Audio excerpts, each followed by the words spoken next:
शेतकरी बांधवांसाठी आज एक आनंदाची बातमी. तर आता पीक विमा वाटप 2024 आणि 25चा सुरू झालेला SMS देखील खात्यामध्ये इथं येत आहे. 17,500 रुपये याप्रमाणे खात्यामध्ये इथं येत आहे. तुमचा फॉर्म यामध्ये अप्रूव्हल आहे की पेंडिंग आहे की रिजेक्ट आहे.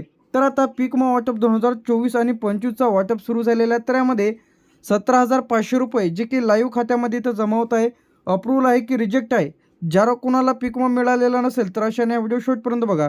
जे की आता शेतकरी बांधवांना SMS सुटलेला आहे. तर अशा प्रकारचा SMS इथं येत आहे.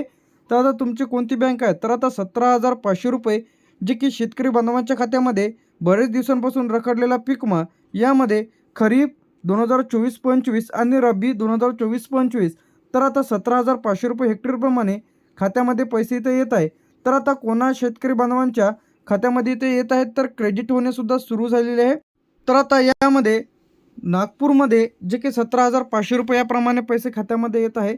अमरावती, वाशिम, अकोला, बुलढाणा, नांदेड, हिंगोली, परभणी, जालना, बीड तर या जिल्ह्यांमध्ये 17,500 रुपये याप्रमाणे पैसे खात्यामध्ये इथं येत आहे. तर लगेच तुम्ही तुमचं खातं तपासा की आता तुम्ही कोणत्या जिल्ह्यामधून बिलॉंग करता, तुम्हाला पैसे आले की नाही हे तुम्ही चेक करू शकता. तर यामध्ये आपण जे काही वाटप सुरू झालेले आहे यामध्ये बीड, लातूर, उस्मानाबाद, सोलापूर, पुणे, सातारा, सांगली, कोल्हापूर तर या जिल्ह्यांमध्ये सुद्धा 17,500 रुपये. तर आता सर्वांनाच 17,500 असे मिळेल नाही. ज्यांचं जास्त प्रमाणामध्ये नुकसान झालेलं आहे, जास्त बाधित क्षेत्र आहेत तर अशांना जास्त प्रमाणामध्ये भरपाई दिली जाते. काही शेतकऱ्यांना कमी प्रमाणामध्ये सुद्धा दिली जाते. तर आता हे जे काय आपण जिल्हे बघितलेले आहे, वरचे जिल्हे हे जे काही जिल्हे यामध्ये पीक विमा वाटप सुरू झालेलं आहे. तर हे जे खालचे बाकी जिल्हे पेंडिंगमध्ये अमरावती, नागपूर, अमरावती, वाशिम, अकोला, बुलढाणा, नांदेड, हिंगोली, परभणी, जालना, बीड, लातूर, उस्मानाबाद, सोलापूर, पुणे, सातारा झाल्यानंतर सांगली, कोल्हापूर तर या जिल्ह्यांमध्ये वाटप सुरू झालेलं आहे. तर आता हे जे काही दुसरे जिल्हे आपण बघत आहे हे जिल्हे काय पेंडिंग आहे. यामध्ये मंजूर व्हायचे राहिलेले आहे, अप्रूव्हलमध्येच आहे. यामध्ये नाशिक 17,500, धुळे, नंदुरबार, जळगाव, भंडारा तर हे जे काही जिल्हे पेंडिंग जिल्हे आहेत तर या जिल्ह्यांमध्ये 10 ते 15 दिवस पैसे जमा होण्याकरिता तर लागू शकते. तर हे जे जिल्हे आहेत हे पेंडिंगमध्ये आहेत. जसे की अप्रूव्हल होतील म्हणजे आता यांचे जी काही स्टेप आहे मंजुरी झालेली आहे परंतु वाटप व्हायचा राहिलेला आहे. त्यानंतर गोंदिया, नंदुरबार, चंद्रपूर, गडचिरोली, रायगड, रत्नागिरी, सिंधुदुर्ग, ठाणे, पालघर तर या जिल्ह्यांमध्ये सुद्धा 17,500 रुपयेप्रमाणेच पीक विमा इथं जमा केला जाईल. परंतु या जिल्ह्यांमध्ये टाईम देखील इथं लागणार आहे. तर आता या जिल्ह्यांमध्ये प्रक्रिया सुरू आहे. बरेच जिल्ह्यातील पंचनामे अधिक राहिलेले आहे. बरेच शेतकरी बांधवांनी ई पीक पाहणी केलेली आहे, तक्रारी केलेल्या नाही, त्यानंतर तुमचा क्रॉप इन्शुरन्स केलेलं नाही तर हे लगेच तपासा. मुंबई शहर, मुंबई उपनगर, नगर, छत्रपती संभाजीनगर तर हे जे काही जिल्हे प्रक्रियेत आहे म्हणजे जसं की याची प्रक्रिया पूर्ण होईल तेव्हाच तुमच्या खात्यामध्ये पीक विमा इथं जमा केला जाईल. यंदाचा पीक विमा 17,500 रुपये का मिळत आहे खरीप 2024-25 तर आता यामध्ये अतिवृष्टी, कमी पाऊस झालेला, काही जिल्ह्यांमध्ये जास्त प्रमाणामध्ये नुकसान झालेलं आहे.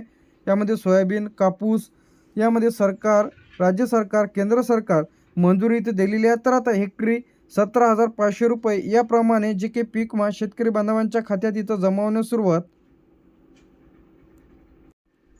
तर आता यामध्ये कोणत्या पिकाचा पीक विमा रक्कम किती मिळणार आहे तर यामध्ये सोयाबीन, आता यामध्ये कोणत्या पिकासाठी किती मिळणार आहे तर यामध्ये सोयाबीनसाठी जे की आपण पहिले तर पाहणार आहे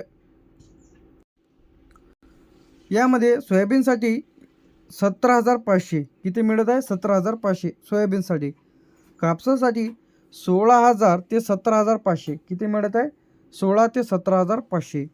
तूर, हरभरा यासाठी 14,000 ते 17,000पर्यंत भरपाई इथं मिळत आहे.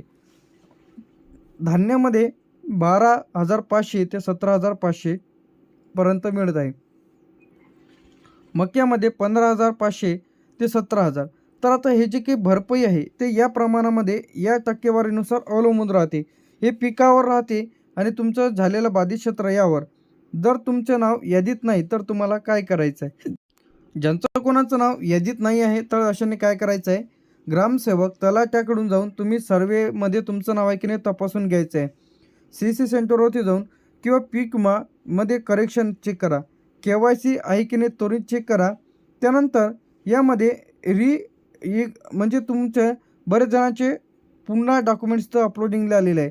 कृषी कार्यालयामध्ये जा, ज्यांना कोणाला मिळालेच नाही तर अशांना हेल्पलाईन नंबर मी देतो एक, त्यामध्ये 14447. तर हा हेल्पलाईन नंबर आहे पीक विम्याचा. तर आजची मोठी अपडेट, तर 28 जिल्ह्यांमध्ये दुसरी यादी इथे तयार झालेली आहे. पुढील 7 ते 10 दिवसांमध्ये दुसरा टप्पा इथे वितरित करण्यात येईल. आता फायनल स्टेटमेंटसुद्धा इथं आलेलं आहे, जे की पीक विमा कंपनीकडून आहे. तर आता 2024-25 तर यासाठी जे काही निधी इथं 5200 5200 कोटी रुपये इथं आलेले आहे. तर आता 2850 कोटी रुपये इथे वितरित होत आहे. तर आता दुसऱ्या टप्प्यांमध्ये आणि तिसऱ्या टप्प्यांमध्ये शेतकरी बांधवांच्या खात्यात पैसे इथं येणार आहे. तर घाबरण्याचं काही कारण नाही. पैसे आले नाहीत तर तुम्हाला काय करायचं आहे, तर आता हा महत्त्वाचा पॉईंट आहे. पीक विम्याच्या ऑफिशियल पेजवरती जा, ॲप्लिकेशन स्टेटसवरती क्लिक करा. यामध्ये आपलं तालुका तहसील ऑफिसमध्ये तक्रार करू शकता तुम्ही, किंवा 14447 तर या हेल्पलाईन नंबरला कॉल करून तुम्हाला का पीक विमा आलेला नाही ते सुद्धा तुम्ही चेक करू शकता. पीक विमा अपडेट काय आहे, तर हा जो पीक विमा अपडेट आहे ते 2024-25.